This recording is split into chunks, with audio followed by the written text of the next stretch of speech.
Well, I have to say that we are likewise thrilled to have you here with us today at Youth 2.0, and to hear more about your unique experiences in Japan and also your advice for self-growth to our youth. And my name is Nora, and I'm a Vietnamese living and working in Tokyo, Japan. And actually, as a young foreigner living in Japan, I truly appreciate what you have been doing to help raise the voice for our minority community here. We are still a minority community, and it's truly amazing to see you represent us in. I've seen your representation on Japanese television, on Japanese articles, and even at community events here in Japan. And I truly appreciate the will and the time and the efforts that you have been investing in to help build our community here. So what is even more surprising to me is you didn't come from a political background, and actually in technology and financial services. So that drove me to the first question that I'm very curious to ask you about is how did you decide to make the leap from a corporate worker as a director, as a vice director in a Japanese bank, working in the planning division, to become a politician almost 2 years ago? Sure. So thank you so much for that question. I'll try to keep my questions short, and if you want to dig down on something, you can do so. So yeah, I have been in Japan for 20 years now.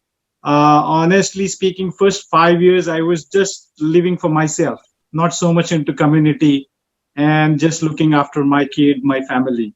And then after 5 years or so, I realized that I need to be out. And that was the time. So it was around 15 years back, I started going into the community, connecting to people, connecting both sides, the Japanese sides as well as the non-Japanese side. And then I started realizing that actually there is a huge gap between the expectations and of people towards each other, and also regarding the understanding of each other. And since then, I have tried to solve the problems between two communities. And what you can say input to that, I started sharing information on whatever I experienced, whatever good or bad I experienced through SNS channels or Yahoo groups and those kind of stuff. However, and in that flow, I have been interacting with the local administration or the Indian or the embassies in order to actually offer some more information or more support to the foreigners living in Japan. And around 4 years back, I started realizing that the administration is actually not moving in the right direction. In the sense, they actually try to do something for the foreigners. Sorry, I use actually so much. So, so they try to do something for the foreigners, but it is not something that we are exactly looking for. And I started feeling that there has to be some representation from our side into the government who will actually lead them to the right issues and to the right solutions. And it is not actually, I realized that the problem is not just with the foreigner community. Actually, it is about even Japanese feel like that their issues are not heard properly or reached properly, and the solution actually could be limited most of the times, and it is not across the whole plethora of the residents. So I decided I have to be inside, and rather than complaining, I have to go inside and I have to work on it.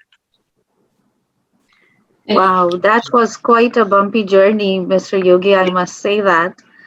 But what we have heard is that you've been involved in a lot of social causes as well. Like you said, that you went out and you started working on that. Yeah. So we would like to know from you how important it is for people to get involved in social causes, and how do you initiate or stay motivated to do that throughout? Right. Uh, See, there are countries like Singapore or Malaysia or maybe actually India, which have been multi-ethnic for years, for hundreds of years, Yeah. and the diversity in these countries is at a different level. But Correct. for the other parts of the world, be it Europe, be it US, or be it Japan or China, the immigration has been very low uh, Mm. Hmm. until recent times. And Yeah. Right. yeah, so when actually we as foreigners or we as immigrants, we are living in Japan, and Japan is very typical of that. You give them anything and they will mold it their way. You give them a language and they will mold it their way. You give them a culture or religion, they will mold it their way. You give them a Yeah. food, they will mold it their way. So there is something very typical about Japan, and I'm not saying that it is wrong. It is actually good. Accepting somebody else's thing is actually very good. But this characteristic of molding doesn't happen with people so easily. You Mm. can mold a thing, you Ah, can mold a thought, but you cannot mold people. So right. uh, yeah, people is not a thing actually. It's a whole phenomenon, and it comes from the very background where you were born, where you were brought up, what you were educated with, what are the morals and etiquettes you went through.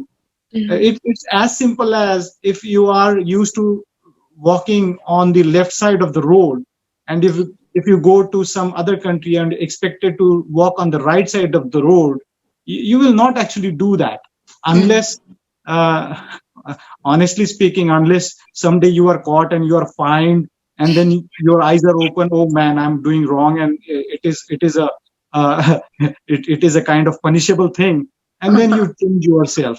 So it doesn't happen in day to day things, right? Not everybody is not punishing you for having different morals and etiquettes, but the problem is people hold grudge about it. People Oh, hold likings or dislikings about what you are doing in a foreign nation, and right. particularly Japanese are like that. They will seldomly come to you and say that, oh, you are doing something wrong, or can you do it like this? But they Mm. rather actually keep on accumulating that thing within themselves, and then someday it explodes. So Right. now Right. I'm talking about this on a personal level. The problem starts from a personal level, and as the foreigner or the immigrant population in Japan actually goes up and up, Mm. uh, see, the foreigner population in Japan is growing very recently. Japan has opened doors for even low-skilled labor, and and also the tourists. So the Mm. amount of Hmm. foreigners to Japan is actually seeing a very steep rise as compared to the last Hmm. 50 years or 100 years. So Wow. now it will become a bigger population, and once that loss of understanding becomes bigger and bigger, the hatred or the disliking of Japanese people towards foreigners, or maybe vice versa, of Mm. foreigner people towards Japanese, will actually go on increasing. So I think this was the right time to go into politics, which will actually give me an opportunity to speak and address to many people, to take my thoughts to many people, so that uh, uh, a kind of education, conscious or subconscious, starts on a wider capacity. People start thinking about, yes, there is a point, and we need to think from this angle. So Hmm. people are not used to think about these kind of things in Japan. Right. That yes, these people are coming from a different country, from a different culture. They are different. So let's give them time. Let's tell them what is correct or what is incorrect. There are so many good things in Japan which actually we are not able to follow in the beginning, but we learn Hmm. and keep on following. So foreigners also need some time to cope up, to learn and cope up in Japan, and at the same time, the Definitely. Japanese also need some time and what you can say, opportunity to know about the foreigners and to interact with them. Yes. Can't So agree more. that's the answer. Yeah. Yeah, Yeah. I relate very much on a personal level as well. 'Cause I've been living in Japan for about 10 years, and I Yeah. can see that there are a lot of differences between even the way that I think and the way that Japanese people think. I discover new things about Japan almost every day, and Yeah. and yes. And it's true that as a person, I mean, on a personal level, as an individual, I often feel this, oh, there's this issue, and um, there's also problems here. And I'm sure that there are many foreigners in Japan feeling that way as well. Um, but not all of us is taking some action collectively. Yeah, So actually, that's the point. I think this is just the beginning, and mine was the first step. Just yesterday, one Indian was elected in the legislative assembly of Michigan State, and I think, but well, still, US is much more diverse than Japan, or you can say even France or countries like that which are closed. So I think mine was the first step in Japan, and maybe you can be the next person. yes, Sure. Yes, I'll give Nora. you some Go for it. inspiration. Yes, I'll come to Yeah. support you all the time, being at the stations, yeah, roadside very happy speeches. to hear that. Yes, but first, I think I would have to learn about from yourself about quite a lot about leadership. Yeah, So yes, because I think we have the concern and we have the thoughts, but the thing is that for example, myself, or I'm sure many people didn't know how to stand up and lead yeah, and yeah, take the initiative. So what does it mean? exactly. What did it mean? Did you think about leadership when you decided to become a politician? And what does it mean to you? Well, I think no leaders have from day one think about being a leader. Every leader, I think, is subtly trying to do the same thing to understand the ecosystem, to understand the issues, to address the issues, and maybe to actually, while doing that, take the people along. Right. I think the basically leadership is about bringing people together, uh, rather than about being standing in front of the people. Taking the people together is probably leadership. And while doing that, what is important is that the person who is probably called as leader later has to Mm-hmm. have a specific goal or purpose in the mind. Right. if Yeah. if that purpose itself is lost, because you'll be bombarded with so many thoughts and so many things around when you are on the field. So you will have to stick to a thought or a purpose for which you have taken that role, and having compassion. When I say compassion, like, a leader is called leader not because he chooses a few thoughts or a few people and Mm-hmm. marches ahead. But I think a leader is a person who looks after the whole gamut of the people around, listens to all the people, and tries to take all the people together. At least a politician has to be like that. Right. I would actually say the administration also has to be like that. But unfortunately, in most of the countries, administrations are not working like that. So that's a bit of a pity actually there. Yeah. And Yeah. most importantly, I think from that perspective, both administration and the politics, they have to be, I think, a more of objective rather than subjective. We have to look at things from a objective perspective. If we become subjective, then we it is possible that we just look after the interests of a single group, and That's that would true. be damaging. Yeah, Actually, that's very well said. On a leadership role, you need to have clarity, need to have purpose, and you need to take everyone together. I think these were my takeaway from your answer, and they were wonderful. I think I need to So, answer going. like that. It's a bit No, short, no, but no. You are doing very good. We are so loving the way you're answering our questions, and I'm sure the youth is getting benefited from whatever you're saying. So, like you said that you need to have clarity and there should be a purpose. That means you need to make some important decisions. yep, And what skills do you think are needed to make decisions in life? What How can you help our youth know about that? yep. I have been a project manager uh, since last 15 years, because initial Mm-hmm. when we start with our career, we are actually followers. What our boss say, we follow. In few Right. years, we try to understand a few things. We understand the framework of working. We understand the framework for analyzing things, and then actually doing some decision making. So I have been very logical in this decision making thing. Mm-hmm. Normally, whenever an issue comes in front of me, what I try to do is I try to put up a life to draw a life cycle of the things. So, like suppose if there is a like I have a classroom and the benches are old, so I have to buy the benches. So normally Mm-hmm. what we'll do is we'll go and maybe now these days we go on online shopping. We see a few benches, we see the cost, we see the color, and we decide. But Right. as a project manager or as a good decision maker, what I will actually study the need first. I'll put up a cycle. Okay, what all do I need use these benches for? It could be a classroom session, it could be a casual session, it could be maybe Mm-hmm. a community people can come and use this classroom, and it could be Wow. old people. So I have to put Right. those different usages actually first on the say x-axis, and then on the y-axis I put down all different kind of people who could use this classroom. So it could be the Perfect. students, it could be the old people, it could be small kids.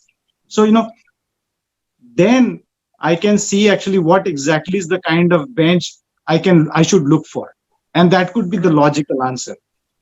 So Wow. normally, when you see political issues in the government, some some people are saying we are overlooked. Some people are actually getting better benefits. Why it happens is because this kind of two-dimensional analysis across all sets of people in the society or the community don't happen.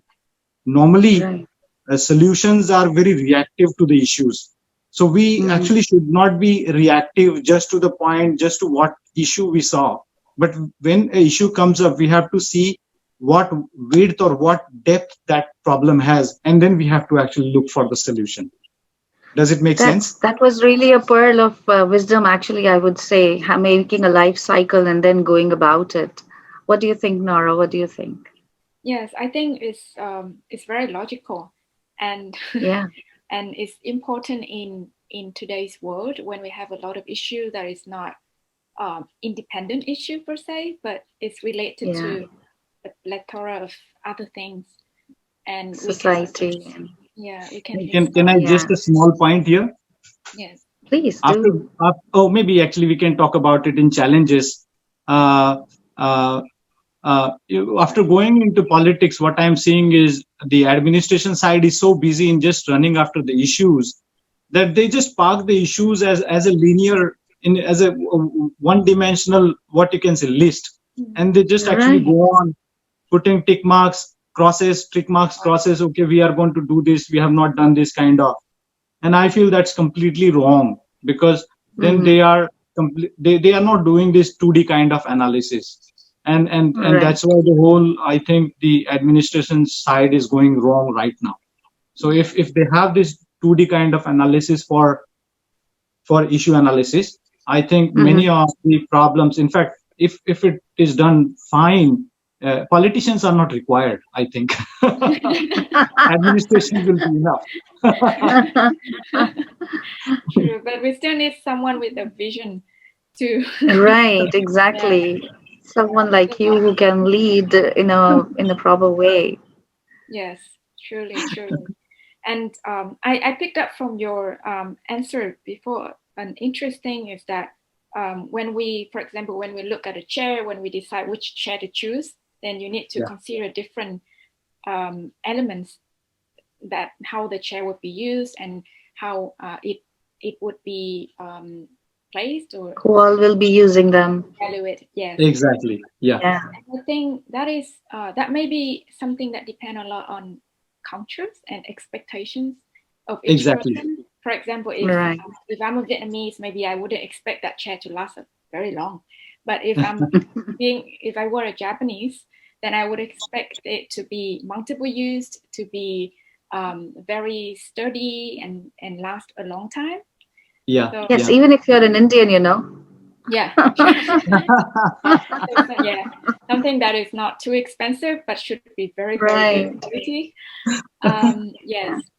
So I think that's something that I felt being a foreigner in Japan, and I'm sure a lot of our youth today who are living overseas, not in their home country, Yeah. the issue of the obstacle that we have when we live in a foreign society, Yeah, and trying to adapt and first to understand, to pick up, to understand, and to adapt ourselves to different expectations around us. exactly.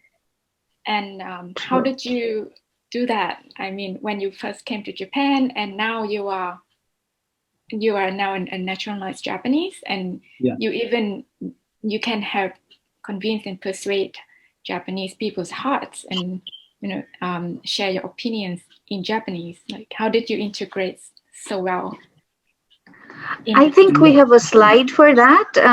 Right, Mr. Yogi? We'll just get the yeah, yeah. slides on first. Sure, Yeah. sure, sure. If you can Great. show that. Yeah. Yes. So while you put up that slide, I can start talking. Sure. Uh, Sure. yeah, I think yeah, integrating with any different culture. When we speak about culture, culture has some peculiar maybe definitions. Maybe the culture will have a different set of morals or Mm, etiquettes. A culture will have a different kind of dressing sense. A culture could have a different language. A culture could have a different kind of food habits.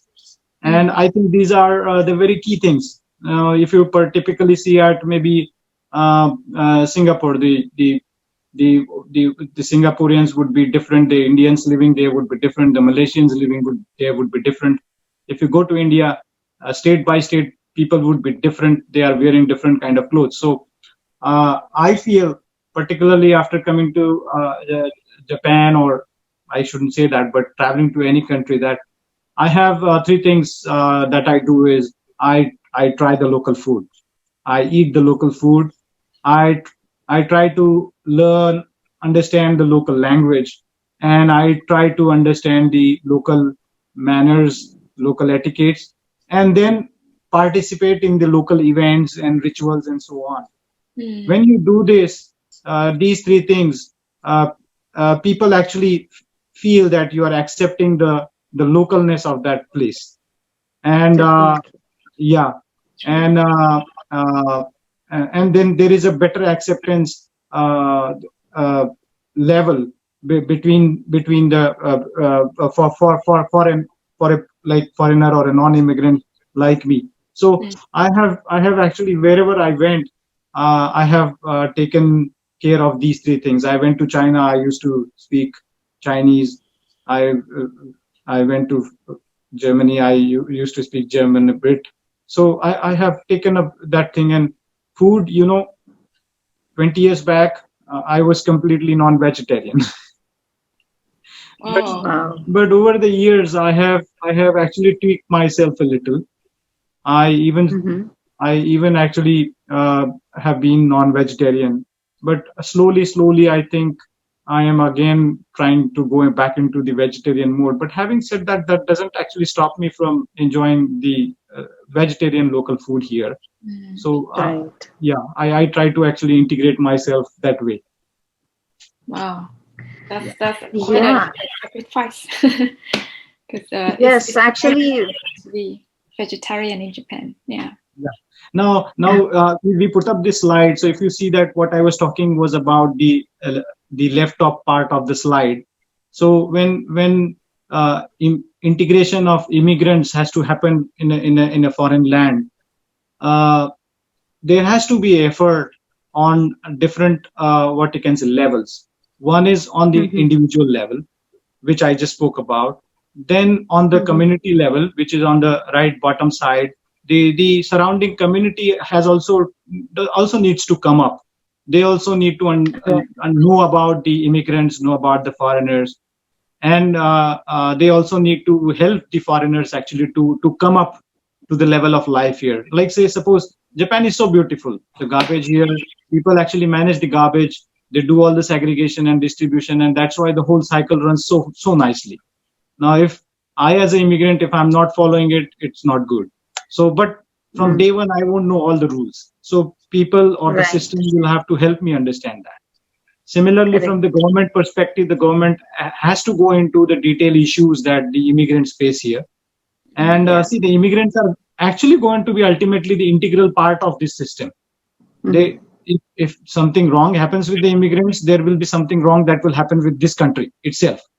It's not like the immigrants are the country is completely foolproof of problems with the immigrants.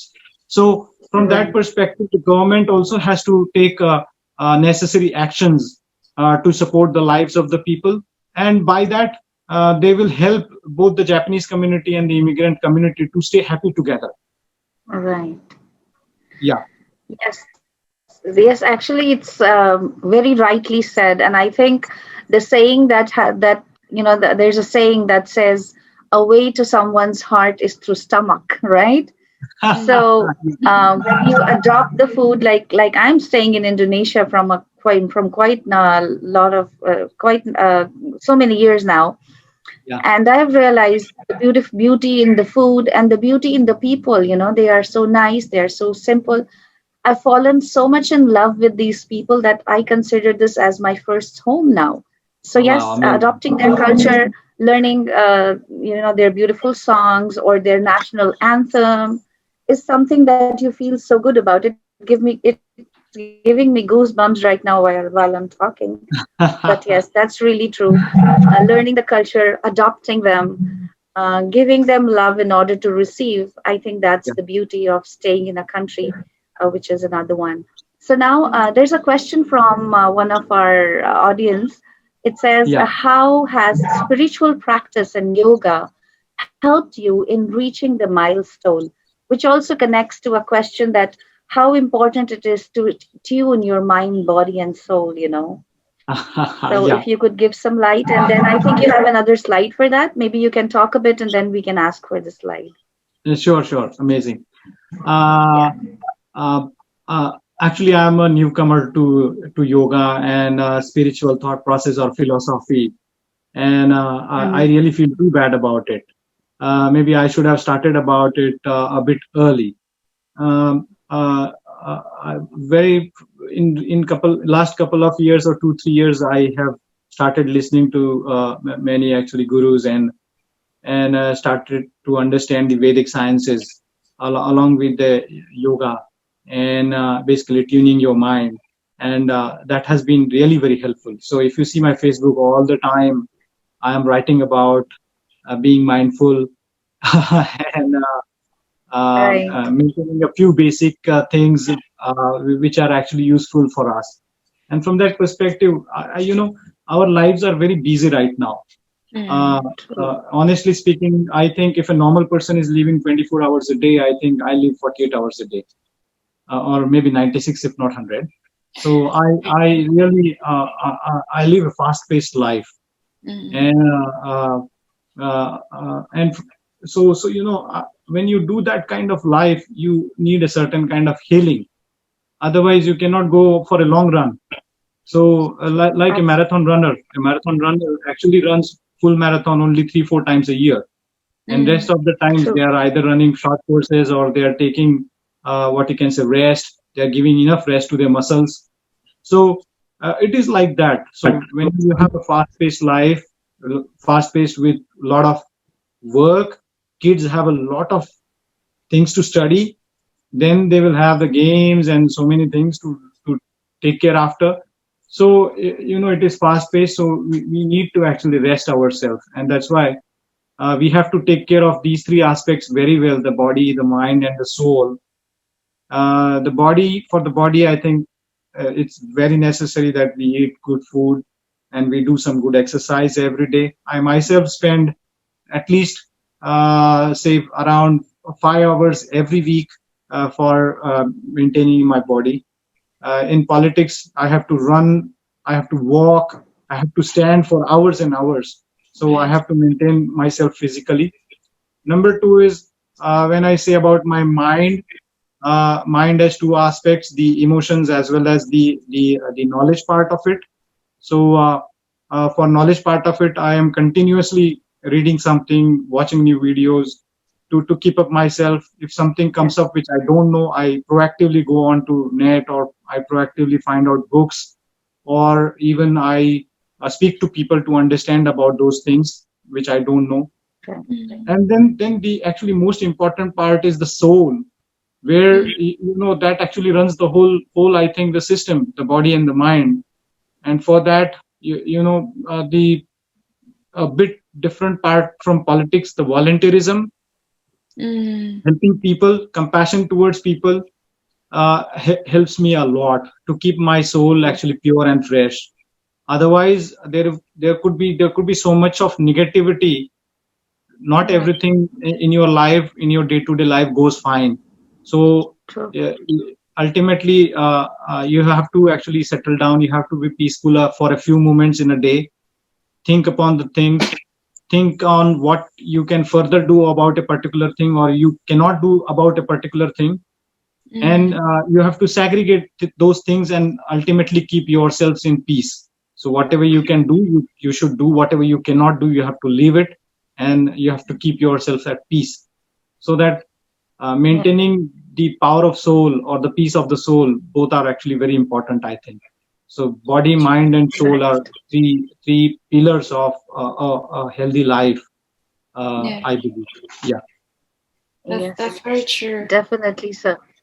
Yeah, Yes. Body, mind, and soul. He have healthy eating, updating yourself, and compassion. Yes, these are really the key aspects of a healthy lifestyle. I True. agree. Yes, and especially when we have so many, usually we will forget one of these things, or all of them, or two of them, quite a lot here.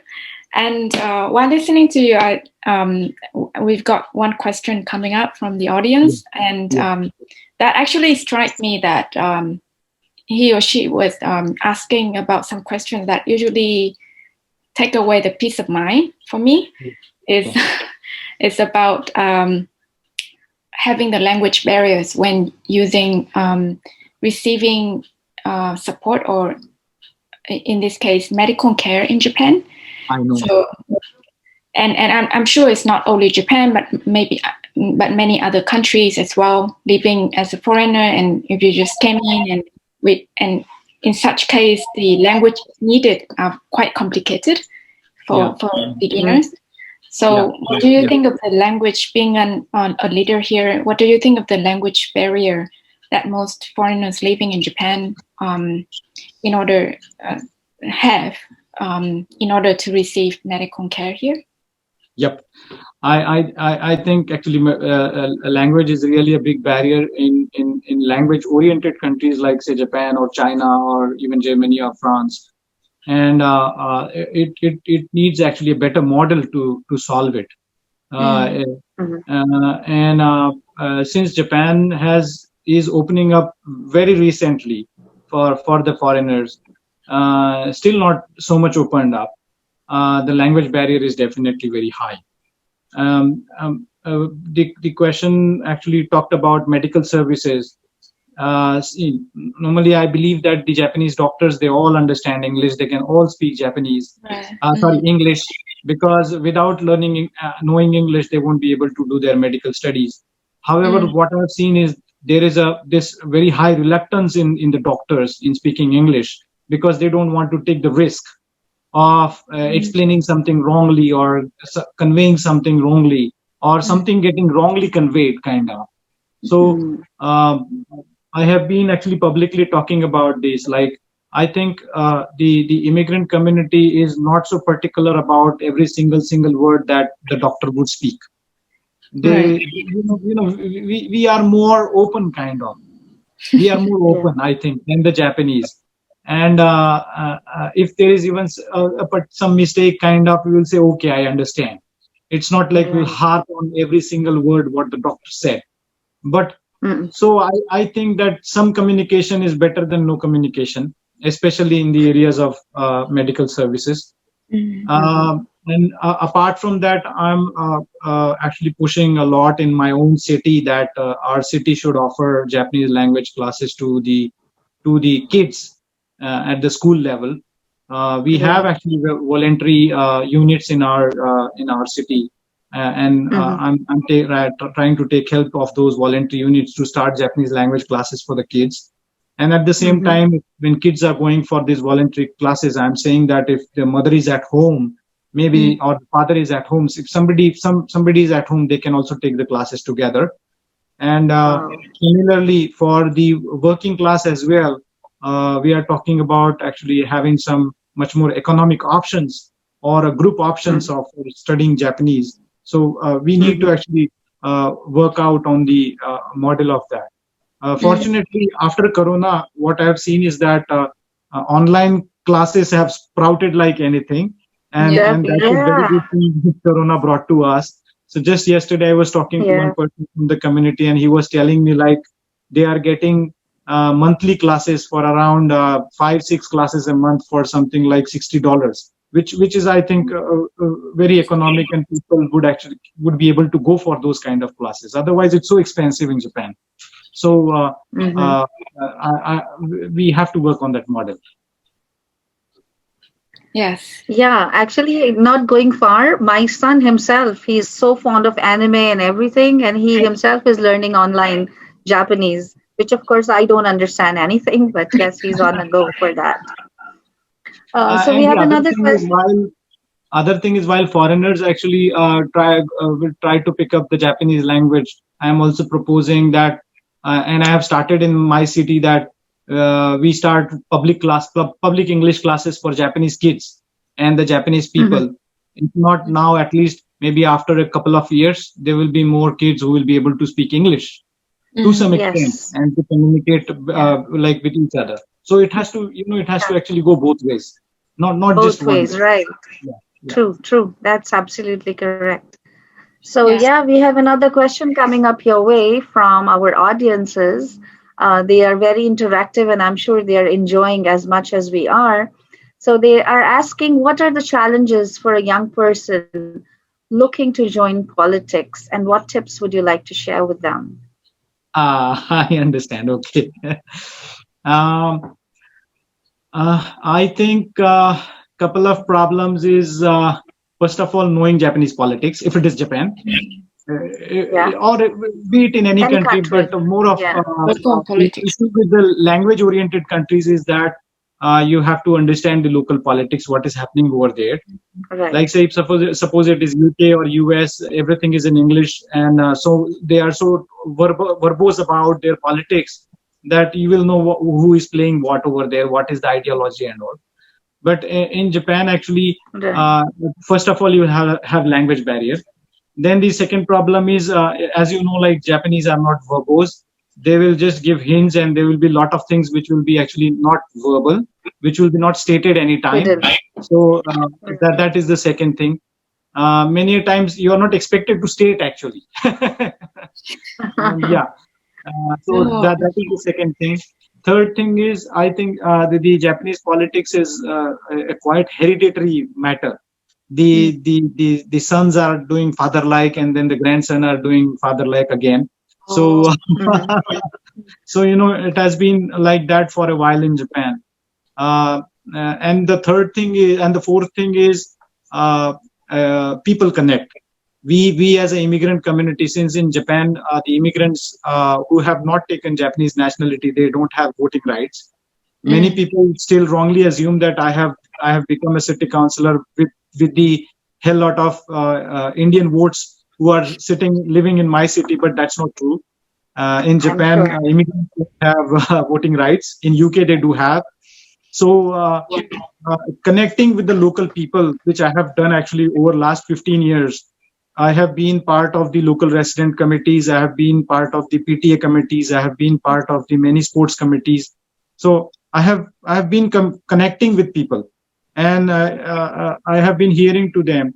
So you know that people connect will have to be formed up, unless somebody's like lucky, or maybe too beautiful, too handsome. People might vote for I me. don't know, kind of pretty, but I would be the kind of. Yeah. So yeah. I think, yeah, Yeah. those are the things. But if somebody is interested in Japan, I am always open to guide.